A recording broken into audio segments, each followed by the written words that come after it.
तो शिव कृपा परिवार में आपका हार्दिक स्वागत है। एक भाई का कमेंट आया कि बाबा वीर बुलाकी का उतारा बताइए। अगर किसी के घर पर बाबा वीर बुलाकी छोड़ दिए जाते हैं, उनकी चौकी छोड़ दी जाती है, तो उन्हें कैसे शांत किया जाए, उस घर से कैसे हटाया जाए, या फिर उस घर पे किसी व्यक्ति के ऊपर अगर किसी भगत ने, तांत्रिक ने वीर बुलाकी छोड़ दिए हैं, तो उस व्यक्ति के ऊपर से कैसे बाबा वीर बुलाकी को उतारा जाए। तो आज की जो वीडियो है, आज की वीडियो में मैं आपको बाबा वीर बुलाकी का उतारा आपको बताऊंगा, और क्या क्या सामग्री प्रयोग होगी, क्या विधि होगी, क्या विधान होगा, क्या तरीका होगा, ये सभी चीज़ें आज की वीडियो में मैं बताऊंगा। तो सबसे पहले मैं आपको बता देता हूं कि उतारा क्या होता है, ताकि जिन लोगों को उतारे के बारे में नहीं पता उन लोगों को पता हो। देखिए, छोटी मोटी जो प्रेत बाधाएं होती हैं, इन्हें तो भगत झाड़ फूंक से हटा देते हैं किसी के शरीर से, या फिर अभिमंत्रित जल से, अभिमंत्रित धागे से हटा देते हैं। पर जब कोई ऐसी शक्ति जैसे माता मदानन मसानी या फिर बाबा वीर बुलाकी या मरघट काली की चौकी किसी के ऊपर छोड़ दी जाती है, उन्हें हटाना बहुत भारी कार्य हो जाता है, क्योंकि अधिकतर इन चौकियों को तामसिक रूप में भेजा जाता है, तामसिक भोग से भेजा जाता है, जिस कारण बहुत समय लगता है इन चीज़ों को हटाने में। परंतु अगर उतारा किया जाए तो ये जो शक्तियां हैं, ये शक्तियां अपने स्थान पर बैठ जाती हैं। कई लोग ये सोचते हैं कि बाबा जो वीर बुलाकी है, जिनका स्थान आगरा में है, मैं बाबा वीर बुलाकी क्यों बोल रहा हूँ, क्योंकि कोई भी शक्ति है उसको सम्मान देना आपका फर्ज है। क्योंकि जो शक्तियाँ होती हैं वो चारों तरफ विद्यमान होती हैं, और साथ ही शक्तियों का कभी अपमान नहीं करना चाहिए, चाहे वो नकारात्मक हो चाहे वो सकारात्मक हो। तो इसीलिए बाबा वीर बुलाकी की भी जो शक्ति है वो भी सकारात्मक रूप में कार्य करती है। माता काली की भी, जो मरघट काली है, उनकी चौकी जो जिनके पास होती है वो भी सकारात्मक रूप से कार्य करते हैं। जो लोग भगत होते हैं इनके, या माता मसानी की जो शक्ति जिन लोगों के पास होती है, वो भी सकारात्मक रूप से कार्य करती है। सब भगत के ऊपर निर्भर करता है कि भगत उस शक्ति को किस प्रकार से चलाता है। ये शक्तियाँ इस प्रकार होती हैं जैसे गाड़ी, और ड्राइवर एक भगत होता है, तांत्रिक होता है, जो कि इन्हें चलाता है। तो किसी के जो निजी बैर के कारण या किसी को बर्बाद करने की चाह रखने के कारण कई लोग तांत्रिकों द्वारा, भक्तों के द्वारा बाबा वीर बुलाकी को भोग प्रसाद देकर एक विशेष पूजा पद्धति से भेज देते हैं उस घर के ऊपर या किसी व्यक्ति के ऊपर। अगर किसी व्यक्ति के ऊपर भेजते हैं तो बाल, कपड़े, फोटो, नाम, इनका सहारा लिया जाता है किसी व्यक्ति या किसी परिवार के ऊपर भेजने के लिए इन्हें। और जब ये उस घर पे जाते हैं, किसी व्यक्ति के ऊपर जाते हैं, चौकी बैठती है, तो उस व्यक्ति को ये पागल कर देते हैं। उसकी हालत ऐसी हो जाती है कि वो मृत्यु के नज़दीक पहुंच जाता है। अगर उस समय पर कोई अच्छा भगत उनको उतार दे या उनकी जो चौकी है उनको शांत कर दे, तो वो अपने स्थान पर बैठ जाते हैं। कई लोग ऐसा सोचते होंगे कि उन पर कोई देवता है, किसी देवता की सिद्धि है, जिसके कारण उस देवता के द्वारा इनको मार पीट कर इनके स्थान पर बैठाया जा सकता है। तो ऐसा नहीं है।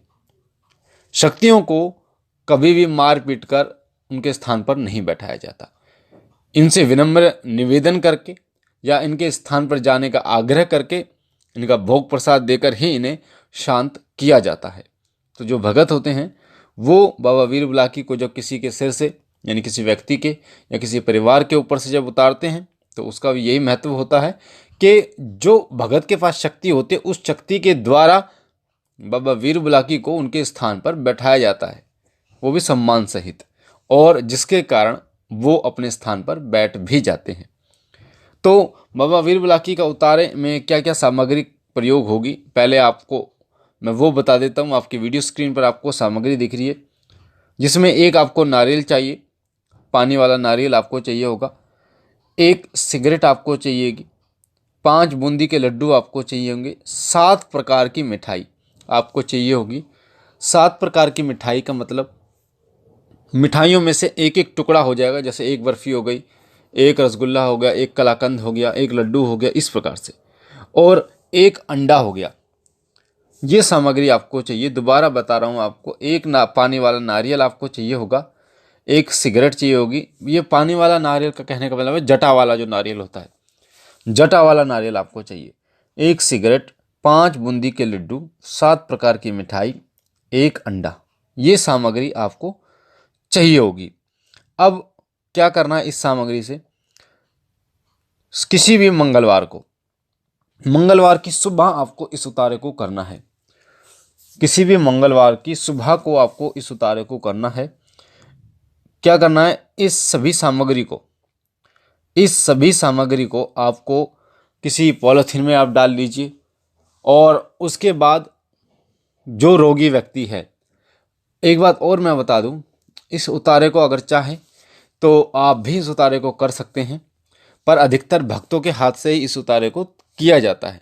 यानी जो रोगी व्यक्ति है वो भी खुद इस उतारे को अपने ऊपर से कर सकता है। उस उतारे को यानी उस सामान को अपने ऊपर से 7 बार उतारना है एंटी क्लॉकवाइज। एंटी क्लॉकवाइज क्या होता है, कई लोगों को यह नहीं पता।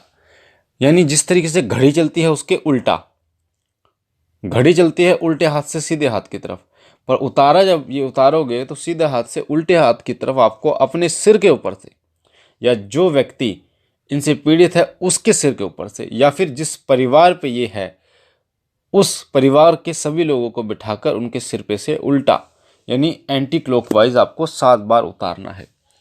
और 7 बार जब उतारोगे तो पहली बात, कोई टोकना नहीं चाहिए। जैसे कोई व्यक्ति आपको टोक रहा है, आपके घर का कोई सदस्य आपको टोक रहा है, ऐसा कुछ नहीं करना। मंगलवार की सुबह आपको, सुबह का समय ऐसा नहीं कि आप कमेंट में पूछो कि जी सुबह 7 बजे या 10 बजे, सुबह का मतलब है 12 बजे से पहले पहले आपको ये करना है, टोकना नहीं है। और उसको जैसे ही आप उतार लोगे, बाइक आप जो भी, अगर आप बाइक से जाओगे या साइकिल से जाओगे या पैदल जाओगे या गाड़ी से जाओगे, जैसे भी आपकी इच्छा, इस उतारे को जो रखा जाएगा, ये उतारा ये रखा जाएगा नहर के किनारे या जमुना जी के घाट पर, यानी किनारे। जमुना जी के अंदर नहीं डालना पानी के, ना ही नहर के अंदर आपको डालना है। जमुना जी के तट पर यानी किनारे पर आपको ये सामान रख के आना है। कैसे रख के आना है, जैसे ही आप उतार लोगे तो तुरंत, यानी आपकी बाइक गाड़ी जो भी है वो बाहर आपके घर के खड़ी रहेगी। आप जैसे इस उतारे को लेंगे, किसी में भी आप डालोगे, बैग में, थैले में, और तुरंत आप घर से निकल जाओगे बिना पीछे मुड़े देखे। गाड़ी स्टार्ट करोगे और उसके बाद नहर की तरफ आप निकल जाओगे या फिर जमुना जी की तरफ। वहाँ आपको क्या करना है, वहाँ भी कोई टोकना नहीं चाहिए आपको। वहाँ आपको नारियल को रख देना है, सिगरेट को जला देना है, 5 लड्डू और 7 प्रकार की मिठाई, एक अंडा भी वहाँ पर रख देना है। सिगरेट को बिना जलाए मत रखना, सिगरेट को आपको जला के आपको रखना है। और इस प्रकार से रखने के बाद आपको वापस पीछे मुड़ के नहीं देखना और सीधे अपने घर आ जाना है। घर आने के बाद हाथ मुंह धो लेने हैं, और इस प्रकार से ये उतार आपका पूर्ण हो जाता है। आप देखेंगे कि जो जिनके ऊपर बाबा वीर बुलाकी की चौकी है वो शांत हो जाएगी, और वो जो चौकी है वो उतर कर, यानी कि जिसके ऊपर थी उनसे ऊपर उतर कर वो जमुना जी के घाट पर या फिर अपने स्थान पर बैठ जाएंगी, नहर के स्थान पर बैठ जाएंगी जहाँ उनका स्थान होता है, और उन्हें किसी प्रकार की दिक्कत नहीं होगी। तो ये जो उतारा है ये बहुत भक्तों के द्वारा जो उतारा किया जाता है, ये वो उतारा जो कि हमने किया है, हमारे द्वारा किया जाता है, और इस शक्ति को उतारा जाता है जिससे लोग काफ़ी आराम मिलता है। साथ साथ में उनके ऊपर ये बाबा वीर बुलाकी की दिक्कत होती है वो ठीक हो जाती है। तो अगर इस प्रकार के किसी व्यक्ति को कोई दिक्कत है तो इस उतारे को वो कर सकते हैं, जिनमें उन्हें बहुत आराम मिलेगा। और कई बार ऐसा होता है कि आपसे कोई गलती हो जाती है उतारे में या सामान में, तो आप अगले मंगलवार भी इस उतारे को कर सकते हैं, ताकि आपको एक पहली बार जो गलती हुई दोबारा ना हो। तो आप देखेंगे कि धीरे धीरे उस व्यक्ति को आराम होना शुरू हो जाता है और किसी प्रकार की दिक्कत नहीं रहती। तो मुझे आशा है ये जानकारी आपको पसंद आई होगी, आपके समझ में आया होगा जो मैंने आपको बताया। बाकी अगर आप पहली बार हमारे चैनल पे हैं, शिव कृपा परिवार पे, तो आपके सामने जो लाल कलर का बटन है उसे दबा के चैनल को सब्सक्राइब कीजिए, ताकि आप हमारे साथ जुड़ सकें, शिव कृपा परिवार के साथ जुड़ सकें। बेल आइकन को दबाइए, घंटे के निशान को, ताकि जो भी हम जानकारी डालें भक्ति भक्ताई से रिलेटेड वो सबसे पहले आपको मिले, उसका नोटिफिकेशन सबसे पहले मिले। हमारा जो पुराना चैनल शिव साधना केंद्र, उसका लिंक डिस्क्रिप्शन में है, उसमें भी आपको साधनाएं, मंत्र, साथ साथ में पूजा पाठ से संबंधित बहुत सारी जानकारियाँ मिलती हैं, गुरुमुख और रहस्यपूर्ण जानकारियाँ, उसे भी सब्सक्राइब कीजिए। बेल आइकन को दबाइए, लाइक कीजिए, शेयर कीजिए और बहनों और भाइयों तक, ताकि जो भी इस बाधा से पीड़ित हो वो आराम मिल सके उन्हें, वो भी इस उतारे को कर अपनी ज़िंदगी को सही ढंग से जी पाएँ। और बाबा भोलेनाथ से मैं यही विनती करूँगा कि उनकी दया कृपा आपके ऊपर बनी रहे, आप सदा सुखी रहें, आपके घर और काम में रखो तो तमाम खुशियाँ भोलेनाथ आपको दे। हम मिलते हैं एक नई वीडियो में एक नई जानकारी के साथ, तब तक के लिए ओम नमः शिवाय, ओम नमः शिवाय, ओम नमः शिवाय।